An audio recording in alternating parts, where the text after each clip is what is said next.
Il n'y a jamais été question de fermer Cloutier du Rivage. Et je vous annonce aujourd'hui qu'il ne sera jamais question de fermer Cloutier du Rivage.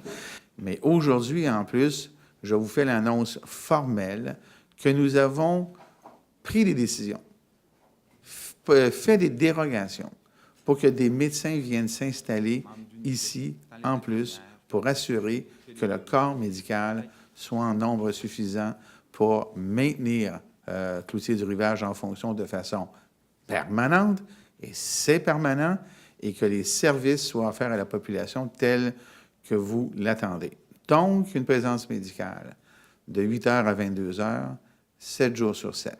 Il y avait des équipes médicales qui étaient réparties dans différents groupes, et il y a eu une réorganisation entre eux.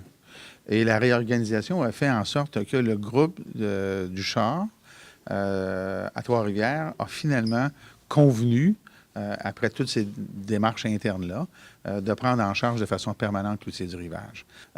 Il y a ici encore la perception que Cloutier du Rivage, c'est un hôpital. Ça fait longtemps que ce n'est plus un hôpital.